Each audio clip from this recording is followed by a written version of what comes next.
அரசியல் தட நேயர் அனைவருக்கும் வணக்கம். நான் உங்கள் முரளி. திமுக மாநில மாநாடு மிக பிரம்மாண்டமா திருச்சியில நடைபெற்றதா?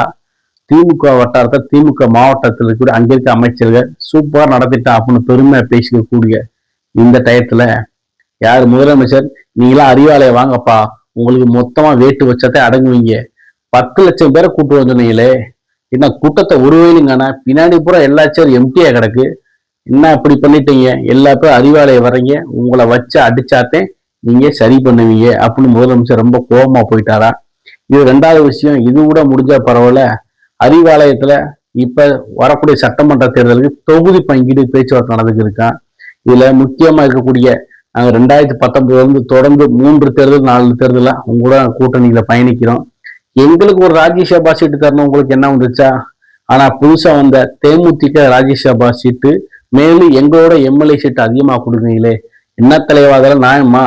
நாங்களாம் எத்தனை முறை உங்களுக்காண்டி கொள்கை கோட்பாடெல்லாம் விட்டுட்டு நீங்க சொல்ற வேத வாக்கு, நீங்க சொல்லக்கூடிய எல்லா விஷயத்துக்கு ஆமா சாமியை மட்டும் போற வேலையை சரியா செய்யறமே, கொஞ்சமா நினைச்சு பாருங்க. நாங்கள் எப்படிதான் இருக்குது, எங்களுக்கு 2 தொகுதி சேர்த்து கொடுங்கன்னு தொடர்ச்சியா கூட்டத்தில் இருக்கக்கூடிய கம்யூனிஸ்ட் கட்சிகள், விசிக, மதிமுக போன்ற கட்சிகளை பொருள் கொடுக்க ஆரம்பிச்சிட்டாங்களாம். வரக்கூடிய சட்டமன்ற தேர்தல நம்ம ஜெயிக்கணும்பா, எல்லா பேரும் பொறுமையா இருங்க, யாரும் சண்டை போடக்கூடாது, நம்ம கூட்டணி பலம் அப்படியே போய் நின்று இந்த முறை ஜெயிச்சாதான் நம்ம சட்டமன்ற தேர்தலை வெல்ல முடியும். ஏன்னா இருக்கக்கூடிய சூழல் ரொம்ப மோசமா இருக்கு. நீங்க இதெல்லாம் மாத்திட்டு சண்டையெல்லாம் போற விட்டு ஒற்றுமையா இறங்கி வேலை பாருங்க. நம்ம கூட கூட்டணிக்கு வந்த ஒரு கட்சி நம்மளை விட்டு போக வாய்ப்பே இல்லை. ஏன்னா அவ்வளவு அன்பு அரவணைப்பும் தேவையான ஸ்வீட் பாக்ஸும் கொடுத்து அவங்கள பக்குவம் வைக்கவில்லை. என்ன மிஞ்ச உலகத்துல ஆளே கிடையாது. அதனால பயப்படாதீங்க. இனிமேல் தேமுதிக நம்ம என்ன சொன்னாலும் ஆமா சரி அப்படி சொல்லக்கூடிய இடத்துல வச்சிருப்பேன். எப்படி உங்க எல்லாத்தையும் நீங்க என்ன சொன்னாலும் உங்க கொள்கை எல்லாத்தையும் மறந்துட்டு நான் என்ன சொல்றேன், திமுக எப்படியோ அதோட கிளை அமைப்பாத்தான் நீங்க செயல்படுறீங்க. அதே மாதிரி தேமுதிக மாதிரி கவலைப்படாதீங்க. இந்த சோகத்தை கூட நான் மறந்துடுவேன்ப்பா, சரி பண்ணிடுவேன்ப்பா. திருச்சியில போய் மாநில மாநாடுன்னு சொல்லி பெரிய அளவுக்கு கூட்டம் கூட்டி, ஏன்னா நம்ம எதிர்கட்சியா இருக்கக்கூடிய காலகட்டத்தோட திருச்சியில போட்ட மாநாட்டுல திருச்சி அப்படியே கதி இறங்குச்சு, அந்த அளவுக்கு கூட்டம் வந்துச்சு. பூரா சேர் எம்டி சேரா இருக்கேப்பா. யாருமே அந்த நான் யாரை பார்த்து பேசுறது, வெறும் சேரை பார்த்தா பேசுறது. அங்க இருக்கக்கூடிய எல்லா கேமராவையும் அந்த எம்டி சேரை காமிச்சிடுறாங்க, எல்லா பேர் கூட்டத்தை வைக்காமின்னு எவ்வளவு நான் ஃபாலோ பண்ணி ஒவ்வொரு நிமிஷமும் ஒவ்வொரு செகண்ட் என் மனசுல பயத்தோடயே இருக்கேன். நீ இதெல்லாம் புரிஞ்சுக்கிற வேணாமா அப்படின்னு புலம்புறாரு முதலமைச்சர் அவர்கள்.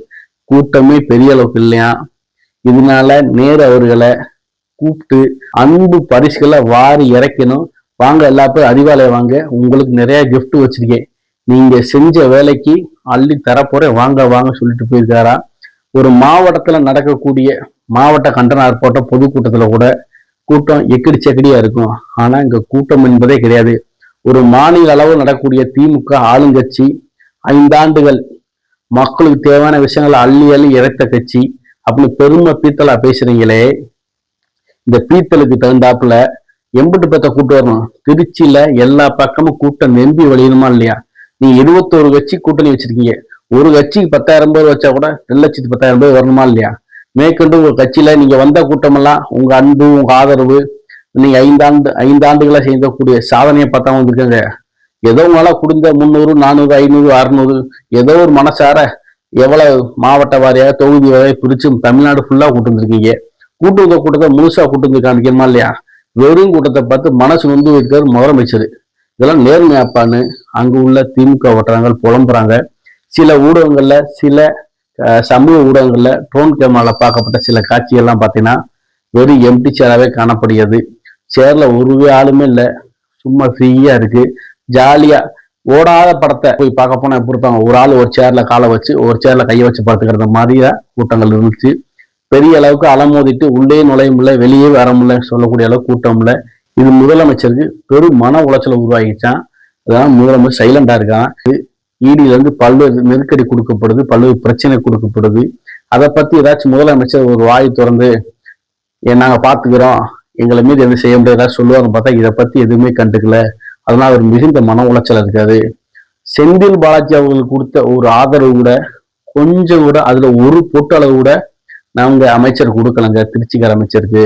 அதெல்லாம் ரொம்ப மன உளைச்சல் இருக்காது. ஏன்னா மத்திய அரசு ஒரு பக்கம் அவரை நெருக்குது, ஆளுங்கட்சியில இந்த நேரத்துல ஒரு சப்போர்ட் கொடுத்தா தானே சந்தோஷமா இருக்கு. அவருக்கு அந்த சப்போர்ட் கொடுக்கறது மன வருத்தம். இந்த மாநாட்டை அவர் பெரிய அளவுக்கு கேர் பண்ணி அவர் பண்ணிக்கல, ஏதோ பண்ணி முடிச்சிட்டாரு. அவர் முழு மனசோட இறங்கி பண்ணியிருந்தாரு, திருச்சியை குலுங்க அளவுக்கு கூட்டத்தை இறக்கியிருப்பாரு.